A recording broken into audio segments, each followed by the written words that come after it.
guys, good morning and welcome back to our YouTube channel. So, હું જાઉં છું અત્યારે જીમ. પરમ દિવસે ગઈ હતી, પછી વચ્ચે બ્રેક પડી ગયો, પછી કાલે એટલે આજે જાઉં છું. લોકો રસ્તામાં દેખાય તો ખાલી એને કહી દે, મને લાગે છે અહીં ક્યાંક જશે.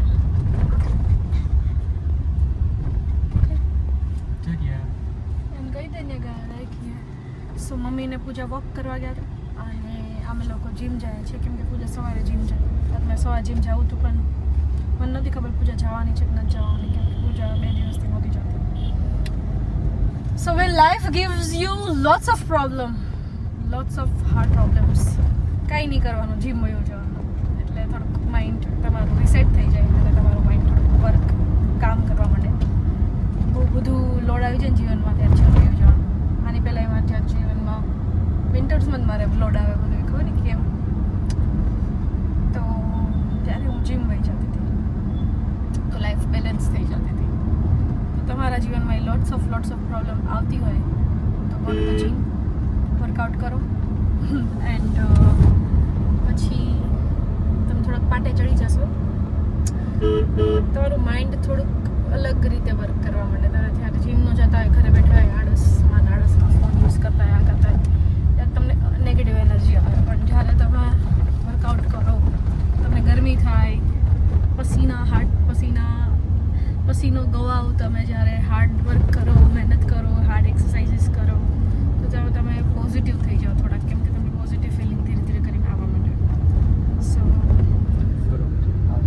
આવે ને જ્યારે તમે વર્કઆઉટ કરતા હોય ને, વર્કઆઉટ કરીને પછી તમને બહુ સારી ફિલિંગ આવે, બહુ એક્સ્ટ્રીમ લેવલના સારા હોર્મોન્સ રિલીઝ થાય, તમને સારું લાગવા માંડે, બધું એમ થાય કે આમ પછી ખાવું ગમે, તમને સૂવું ગમે, ઊંઘ સારી આવે.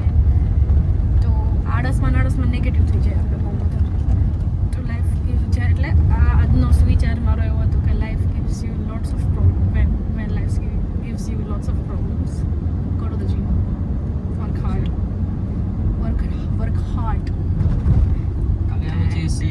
અહીંયા જો ગાઈસ, તમને દેખાતા હશે કેટલા બધા ટ્રેનર્સ દેખાય છે.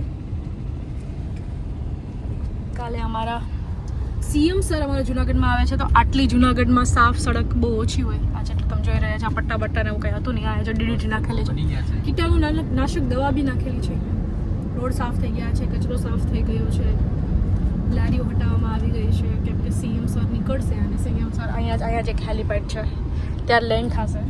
તો જુનાગઢ ખરાબ ના દેખાવું જોઈએ, એટલા માટે 3 દિવસથી ક્લિનિંગ શરૂ થઈ ગયું છે. એઝ યુઝ્યુઅલ આવું જ થાય જુનાગઢમાં. કાલે અમારું જુનાગઢ, કાલના દિવસે અમારું જુનાગઢ છે એ આઝાદ થયું હતું. કેમ કે જ્યારે દેશ આઝાદ થયો હતો 15મી ઓગસ્ટ 1947માં, ત્યારે જુનાગઢ આઝાદ નહોતું, જુનાગઢ પાકિસ્તાનની અંદર જ હતું. પછી થોડા વર્ષો પછી જુનાગઢ આઝાદ થયું હતું. તો કાલે જુનાગઢનો આઝાદી દિવસ છે, અને બીજું બી કંઈક કામ હશે એમને, કદાચ એમના માટે બી આવતા હશે આ દિવસના બાદ, બીજું બી કંઈક કામ હશે ઓફકોર્સ. સો જુનાગઢની સડકો આટલી સાફ, અહીંયા મસ્ત ફ્રૂટની લારીઓ હતી, પાણીપુરી હતી, પણ બધું હટાવી દેવામાં આવ્યું છે. જો તમે જોઈ શકો છો, સાફ થઈ ગઈ છે, ને આ દવા બી નાખવામાં આવી છે, એટલે કે થાય નહીં. ઉપરથી સર હેલિકોપ્ટરમાં બેસીને જોઈ તો નીચે ખબર પડે કે અહીંયા ખાડા છે, અહીંયા રોડ સરસ છે, વ્યવસ્થિત છે, સાફ છે. તો આવું બધું માઇન્ડસેટથી ચાલતા હોય છે, અને આવું 3 દિવસ જ થાય, આવું હર વખતે નથી થતું ક્લિનિંગ. પછી આગળ માનનીય સરદાર વલ્લભભાઈ પટેલનું આખું જે સર્કલ હતું એ આખું ચેન્જ કરવામાં આવ્યું છે. રિટર્નમાં કલર્સ તો એનું બી આખું સર્કલ બનાવ્યું છે વ્યવસ્થિત, મસ્ત. એટલું બધું જો મસ્ત સાફ સડક. આ રોડ ઉપર તમે જ્યારે નીકળો ને, આ રોડ ઉપર ત્યારે એમ જ ફીલ આવે કે તમે દિલ્હીની કોઈ જે સરકારી કચેરીઓનું એક છે આવું. આ જ્યારે રોડ ઉપરથી નીકળો ને, બધાય સરકારી બંગલા છે, જજનો બંગલો છે, આ બધાય સરકારી બંગલા છે. જો મારું કંઈ આવું સપનું હતું કે મારું એક સરકારી ઘર આવું હશે જ્યારે હું નોકરી કરતી હોઈશ, પણ હું નોકરી નથી કરતી. અફસોસ, સપનું રહી ગયું. ચલો જઈએ જીમ અને વર્કઆઉટ કરીએ.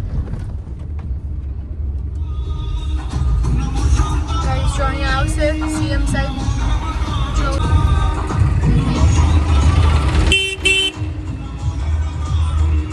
ગાઈઝ આખું જુનાગઢ જો સજાવેલું જો દેખાય તમને. આ દિવાળી તો અમારે થોડીક મોડી આવી જ ગાઈઝ જો. Hello guys, good morning and welcome back to my YouTube channel. Second day કાલે હું જીમ ગઈ હતી, પછી એના પછી કંઈ શૂટ જ ન કર્યું. જીમ ગયા પછી શૂટ કર્યું હતું કે થોડુંક જુનાગઢ ક્લીન થઈ ગયું ને આવું બધું શૂટ કર્યું હતું કે લાઇટો વાઇટો લાગી ગઈ, પણ પછી કંઈ શૂટ થયું નહોતું. સો અત્યારે વિન્ટર વેર બહુ અઘરા લેવલમાં મેં તે ખોટે ખોટું પહેરી લીધું એવું થાય જ, કેમ કે હજુ એટલી ઠંડી નથી પડી. સવારમાં ઠંડી પડે પણ મીનવેલ પૂરા દિવસમાં કાંઈ એવી ઠંડી પડતી નથી. અત્યારે મને એટલી ગરમી થાય ને કે વાત પૂછો. મેં પહેર્યું એટલા માટે છે કે મારે વિન્ટરનું શૂટ કરવું છે ઇન્સ્ટાગ્રામ માટે. તો એક જગ્યા બહુ મસ્ત, મતલબ અમે એની પહેલાં કેટલી વખત શૂટ કરેલું છે. સાપુરની અંદર એક જગ્યા છે, પણ શું કહેવાય કે અત્યારે જે ગ્રો થઈને આખું જે આઈસલેન્ડની અંદર હોય, આઈસલેન્ડમાં મોટા મોટા ઝાડ હોય ને ફ્લાવર્સ રિવેલો હોય, એવું થયું નહોતું અત્યાર સુધી. પણ ખબર નહીં નવો વરસાદ આવ્યો ત્યારે એ થઈ ગયું છે કે કેવી રીતે ગ્રો થયું છે, કે ગ્રો કરવામાં આવ્યું છે. ખંડેર 2-3 મહેલ જેવી હવેલીઓ જેવું છે અને એની બાજુમાં જ આવું બધું મસ્ત ગ્રો થઈ ગયું છે અને બહુ સરસ લાગે છે. તો અમે લોકો હમણાં એક સોંગના લોકેશનના રેકી કરવા માટે ગયા હતા ને, ત્યારે હું જોઈને શોક થઈ ગઈ, કેમ કે અમે થોડાક જ 6 મહિના પહેલાં 6 મહિના એની 4 મહિના પહેલાં શૂટ કરવા ગયા હતા ને, ત્યારે કંઈ નહોતું એમ, કંઈ એટલે કંઈ નહોતું. અત્યારે આખું એવું મસ્ત થઈ ગયું ને પછી ત્યાંથી મેં ડિસાઈડ કર્યું કે ત્યાં તો એક આમ ફેરીટેલ જેવું શૂટ કરવું જ છે. તો મસ્ત રેડી થઈ ગઈ છું. ગરમી બહુ થાય છે અતિશય. બાબીજી તો મેં ફ્લાવર્સ લીધા છે, બુક લીધી છે, તો કંઈક ફોટો વિડીયો બનાવશું. અને સાગર આફ્ટર લોંગ એટલે દિવાળીનું શૂટ કર્યું હતું, પણ ત્યારે બી એમ ફટાફટ કરી નાખ્યું હતું. પણ આમ કોન્સેપ્ટ શૂટ નહોતું કર્યું, કોન્સેપ્ટ શૂટ જેવું હતું નહીં. ડેકોરેશન ને એવું બધું કર્યું હતું, પણ આમ કહેવાય ને પ્રોપર શૂટ એવું નહોતું થયું. સેટિસ્ફેક્શન લેવલ નહોતું. ત્યારે સાગર જુનાગઢ આવ્યો હતો તો મેં મેસેજ કર્યો હતો, હાય આવી ગયો. કાંઈ વાંધો નહીં, કે હું મેં એ કંઈ સગાઈમાંથી ફ્રી જસ્ટ થયો છે, ઘરે પહોંચ્યો. મેં કીધું હું ફટાફટ પહોંચું, ફટાફટ આવી આપણે ફટાફટ વિડીયો બનાવીએ, કેમ કે પછી રાતે નીકળી જવાનું. અને જ્યારથી અમદાવાદ શિફ્ટ થયો ને ત્યારથી બધું કામ ઠપ થઈ ગયું છે, કંઈ થતું જ નથી એમ. સો યા ચલો હું તમને લોકેશન બી બતાવું. એન્ડ યસ, લોકેશન તમને જોઈને એમ થશે કે wow, amazing, beautiful beauty of heaven, એવું બધું તમને ફીલ થશે. Let's go.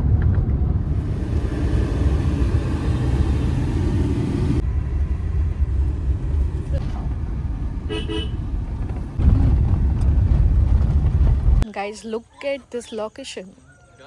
આ છે સ્કૂલ, અને હવે જે હું તમને બતાવવા જઈ રહી છું, 1 2 3, વાવ, જો લાગે ને આઈસલેન્ડ જેવું. અને સામે બી આવું છમેલ જેવું. હાય સાગર, કેમ છો? મજામાં? કેવું લાગે તમને પાછું અમારા ફોટોશૂટ કરવામાં? મજા આવે છે? શું તમે નવું લઈને આવ્યા છો એવું કહેતા હતા તમે કંઈક? હે, નવું શું લઈને આવ્યા છો તમે? યાર શૂઝ ને કપડાં તો એક નંબર પહેર્યા છે. હે, તમારી હેરસ્ટાઈલ મસ્ત એક નંબર. આજો તું મેરે સે બાત કરેગી કે નહીં, એનો આખે 24 કલાક આવું ચાલુ. આવું 24 કલાક. એ ફક્ત તું તો આઈનો જ માણા લાગે છે આ ઝાડનો, એટલે કેવો ખબર, જંગલી. વાવ, માય ગોડ, મસ્ત આવે ગાઈસ, બહુ મસ્ત લાગે છે બધું. મમ્મી કેવું હે? બહુ મસ્ત ને. આ પેલા એવું હતું ને, અહીંયા બધું સુકાઈ ગયું હતું, પણ અચાનક આવું થઈ ગયું. આ કેવું લાગે છે? તો એ તો બતાવું ગાઈસ ને કે આઈસલેન્ડ જેવું થઈ ગયું. જો ફૂલ હે, ખબર નહીં વેલ હે ફૂલની. ગાઈસ ફ્લાવર્સ જો કેવા લાગે છે? મસ્ત લાગે ને. મેં વિચારી લીધું કે અહીંયા તમારે આવવા જ ફોટા પાડવા આવા બાર બીજો. ગાઈસ આની અંદર અમે શૂટ કરેલું. ગાઈસ આની અંદર મેં હીરામંડીવાળું શૂટ કર્યું હતું, તમને કદાચ યાદ હોય તો. પછી અહીંયા પેલું રેડ કલરના કપડાવાળું શૂટ કર્યું હતું. એટલે મેં બહુ શૂટ કરેલા, પણ આવું નહોતું થયું. આ એક બાકી હતું.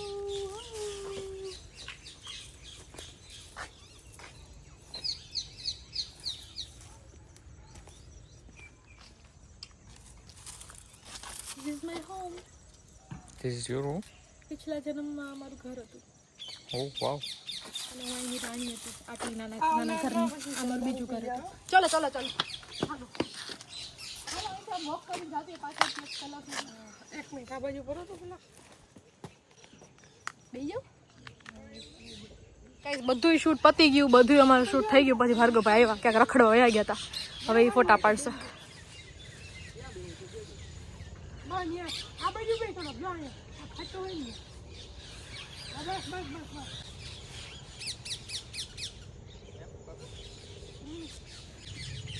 ગાઈસ શિવુભાઈ આવ્યા હે પૂજામાં શેનું કહેવાનું હે હાઉ બીવડાવાનું જા ખોલ દરવાજો ખોલાય પૂજા અહીં હાલ તો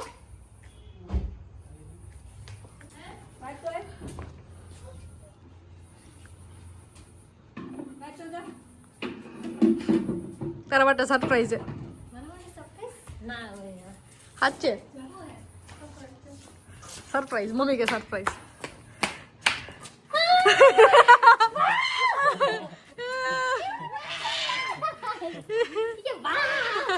એટલે કીધું તો બીવડાવાનું હું કરવાનું તો યા કરવાનું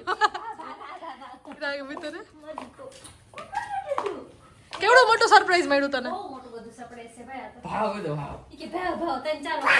એવું કરવાનું કીધું તો અમે એને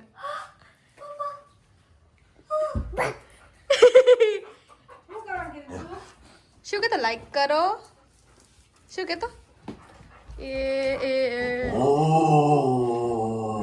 શું કહેતો લાઈક કરો કે ને બેટું લાઈક કરો બોલ અહીંયા પેલા અહીંયા આવતો ખવાય ના સબ્જી થાય નો ખવાય કે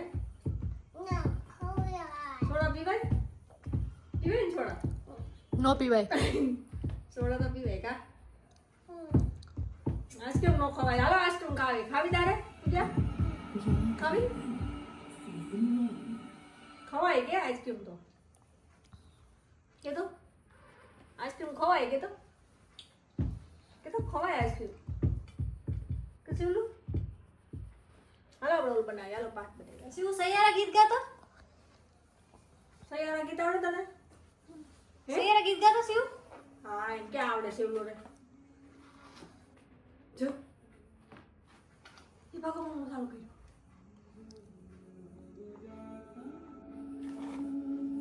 ઓ બાપા અમારા કે તારે જ છે પછી ખાવાની હો તારે ખાવાનું જ છે તારા આટું જ રાખી દઈશું તારા આટું રાખ્યું ને ઓલું આટું જ છે હું થઈ ગયું ખતમ થોડા નો પીવાય ને પીવાય થોડા પીવાય નો પીવાય શરદી થાય કે પીતીની બિંકુ માસી કે તો પીતીની છોડા શરદી થાય કે નો પીવાય આઈસ્ક્રીમ ખવાય નો ખવાય કેવું કર્યું આઈસ્ક્રીમ તો ખવાય કા ખવાય ને આઈસ્ક્રીમ તો ખવાય મમ્મી ખોટું ખોટું શીખાડે બધું ખવાય આઈસ્ક્રીમ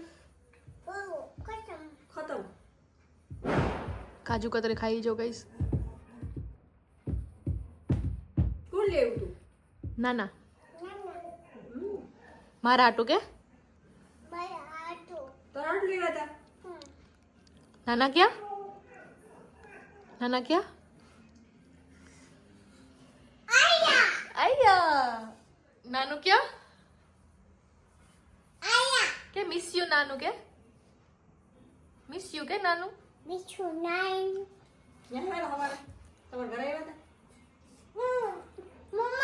મમ્મા કેમ બાકી ક્યાં મમ્મા હા મમ્મા છે મલે પછી કોને બીજું કોને પછી બીજું કોને બીજું કોને શિવ પછી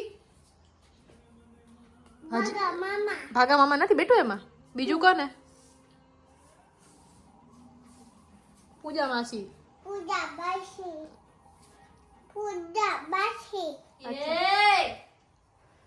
એક મિનિટ ને કેતો ચલો આવ્યો ભાગો કે તું હામું કૃષ્ણ ગીત કયું ગીત આપણે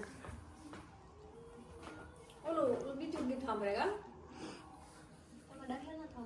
કૈલાસ કે વાસી આવડે તને ગાતો શું આવડે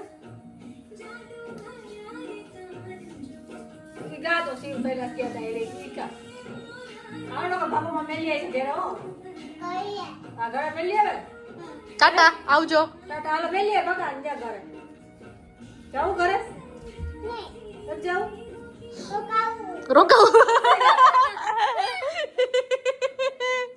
ઠીક છે નહીં નથી જાવું રોકાવું રોકાવું છે કે તો નથી જવું ઘરે એ મમ્મી કે તાર ઘર જતો કે ના રોકાવું એ બોલ તો ઉઠતો આવ્યો મને ખબર શિવની હે તાર નથી ખાવાની